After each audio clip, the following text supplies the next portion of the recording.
বন্ধুরা, কাঠুরিয়ার কথা মনে আছে তো? কাঠুরিয়ার বউ সুস্থ হওয়ার পর তাদের একটা বাচ্চা হলো, আর তারা সুখেই বাস করছিল। একদিন কাঠুরিয়া বনে কাঠ কেটে বাড়ি ফিরছিল। হঠাৎ সে দেখতে পেল এক ছোট্ট বেজি তার মৃত মায়ের পাশে বসে কাঁদছে, আর এটা দেখে কাঠুরিয়ার খুব কষ্ট হলো। আহা বেচারা, মৃত মায়ের পাশে বসে কাঁদছে, এখন কি করি? একে এখানে ফেলে গেলে তো ও মারা যাবে। কি করা যায়? নিয়ে যাই সাথে করে, আমাদের বাচ্চাটাও তো ছোট, তার সাথে খেলবে। কি, যাবি নাকি আমার সাথে? ছোট্ট বেজিটা মাথা নেড়ে সম্মতি জানালো। কাঠুরিয়া বলল, ঠিক আছে, তাহলে চল আমার সাথে। কাঠুরিয়া বেজিকে নিয়ে রওনা হলো। কিছুক্ষণ পর বাড়ি পৌঁছে সে তার বউকে ডাকলো। কোথায় গেলে গিন্নি? দেখো তোমার জন্য কি নিয়ে এসেছি। কাঠুরিয়ার বউ এসে দেখলো একটা ছোট্ট বেজিকে নিয়ে কাঠুরিয়া দাঁড়িয়ে আছে। সে কাঠুরিয়াকে বলল, এ মা, এ আবার কি জিনিস? কোথা থেকে এমন বিক্ষুটে প্রাণী আনলে? হ্যাঁ শুনি। আরে বিদঘুটে কেন বলছো? ও একটা বাচ্চা বেজি, ও ওর মৃত মায়ের পাশে বসে কাঁদছিল। আর অমনি তোমার দরদ উঠলো, তাই তো? আহা, এভাবে কেন বলছো গো? একটা ছোট্ট বাচ্চা বনে রেখে আসলে হয়তো মরে যেত। তাই আমাকে উদ্ধার করেছো, তাই না? বলি হ্যাঁ গো, তোমার জ্ঞান বুদ্ধি কি কোনোদিন হবে না? এ কথা কেন আবার? কেন বোঝো না? আগে একবার এক বাঘকে বাড়িতে নিয়ে এসে কত কাণ্ড কীর্তি না করলে, আবার একই কাজ করলে। আরে বাবা, এ তো আর বাঘ নয়, একটা ছোট্ট বেজি। আচ্ছা ঠিক আছে, ও একটু বড় হলে না হয় আবার বনে ফিরিয়ে দিয়ে আসবো। সে তুমি রামায়ণ মহাভারত উদ্ধার করো, তাতে আমার কিচ্ছু যায় আসে না, কিন্তু আমাদের বাচ্চার কাছে যেন ওকে না দেখি, এই বলে দিলাম। সেদিনের মতো কাঠুরিয়া গিন্নি ক্ষান্ত দিল। এদিকে কাঠুরিয়া প্রতিদিন ছোট বেজিটাকে সাথে নিয়ে বনে চলে যেত,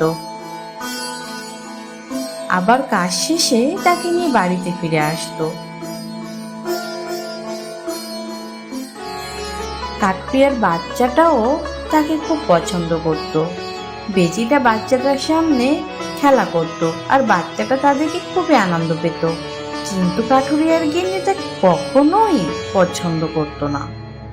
কি যে এক আপদ এনে আমার ঘাড়ে ঝুলিয়ে দিল। আর যাই হোক, বনের প্রাণী তো, যদি আমাদের খোকার কোনো ক্ষতি করে দেয়, আর কত চোখে চোখে রাখা যায়। এভাবে বেশ কিছুদিন কেটে গেল। একদিন কাঠুরিয়া কাঠ বিক্রির টাকা আনার জন্য বাজারে চলে গেল, কিন্তু সেদিন ছোট বেজিটাকে সাথে করে নিয়ে গেল না।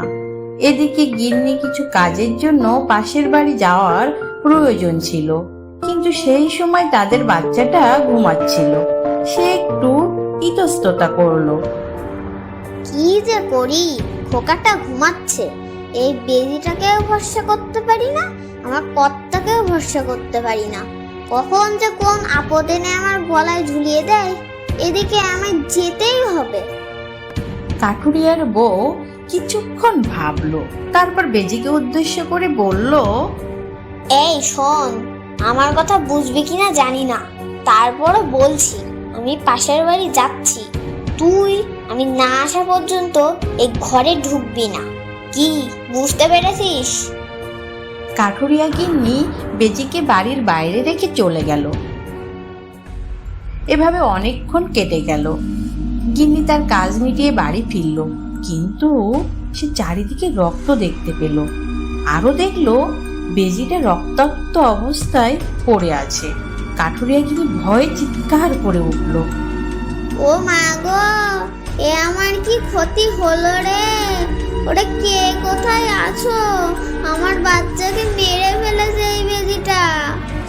একথা বলেই কাঠুরিয়ার বউ একটা লাঠি তুলে নিল আর সজোরে আঘাত করলো বাচ্চা বেজিটার মাথার উপর, আর সেই বাড়িতে আহত বেজিটা মারা গেল।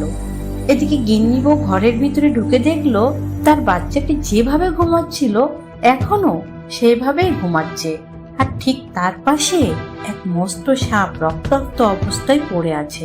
সে সব বুঝতে পারলো আর সে দ্রুত বাড়ির বাইরে চলে আসলো, কিন্তু দেখলো বাচ্চা বেজিটা মরে পড়ে আছে। সে বসে পড়লো আর বলল, না না, এ আমি কি করলাম? ওরে ছোট্ট বেজি, তুই আমার খোকাকে বাঁচানোর জন্য যে জীবন দিতে বসেছিলি, আর আর আমি কি করলাম? তোকেই মেরে ফেললাম। আমি আমার কর্তাকে কি জবাব দেব? ওরে, আমাকে তুই ক্ষমা কর।